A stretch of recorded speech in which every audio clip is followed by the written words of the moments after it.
Ayan na nga mga kalula, dumating na yung mga barkong malalaki na nanggaling sa Amerika. Ayan, mga naglalakihang barko. Diyan mo malalaman na talagang tunay ang pagkakaisa ng Amerika sa ating bansa, sa ating Pangulo ngayon. Ayan, naglalakihan yung mga barko na dumating. Dahil mga nagkakaisa ang ating bansa at ang Amerika. Ayan.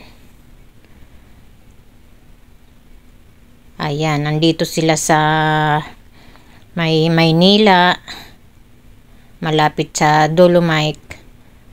Ayan, nandito. At nakakatuwa naman dahil nagkakaisa ang mga bansa na mga nagsusuporta sa atin, katulad ng Amerika, Australia, Japan, ayan, tsaka Thailand, at marami pang iba mga kalula. Ayan oh, may canyon pa sa ibabaw, at may mga ayan, may mga tao sa ibabaw nitong malaking barkong dumating na ito. Ayan.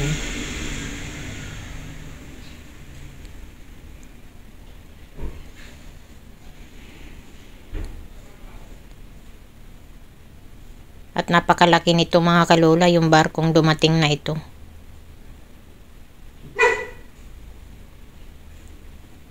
Nanggaling US.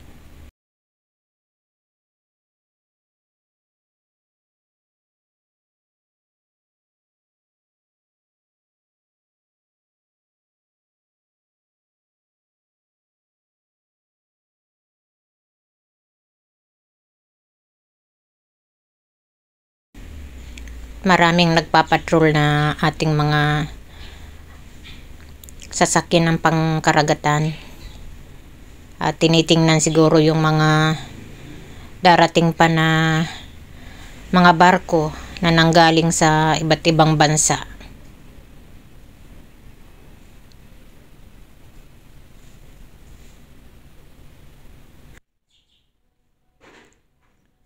Ayan, hindi natin masyadong makuhanan ng mabuti mga kalula. At kung hindi ako nagkakamali, ay nandyan na rin yung barko ng Thailand at ng Japan. Ayan.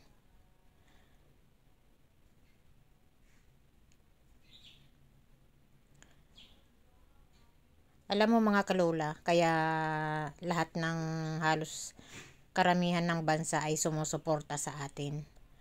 Kasi nga, isa rin sila sa galit sa China. Kasi yung China na yan, halos gusto niya ay sasakupin ang atin mga bansa. Siguro dahil sa pinagmamalaki nila ay marami silang armas. Malalakas yung kanilang armas. Yun lang ang pagkakamali ng China na yan. Kung magsama-sama tayo buong bansa, katulad ng Amerika, Thailand, Japan, at ng India, ayan, wala nang kawalayang ano na yan, China na yan, wala nang kawala kung tayo ay magkakaisa at sama-sama at labanan natin itong China na ito. At masyado silang sakim at gusto lahat ay sakupin, gustong maghari-harian. Ayan, nagsidatingan na nga ang mga naglalakihang barko. Ayan, nasa makikita nyo may mga tao sa taas ng barko. Ayan.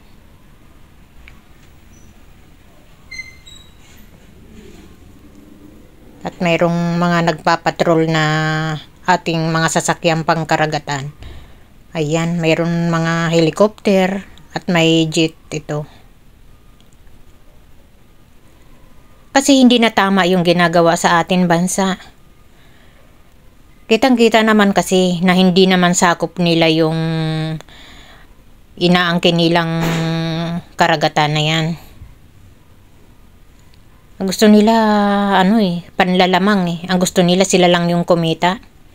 E paano naman yung ating mga, mangingisda sa ating bayan? Na ang gusto nila sila lang yung makakuha ng mga magagandang isda. Ang laki na nga ng bansa nila eh. Ang dami ng, ang gusto nila, sila lang ang gustong magkaroon ng,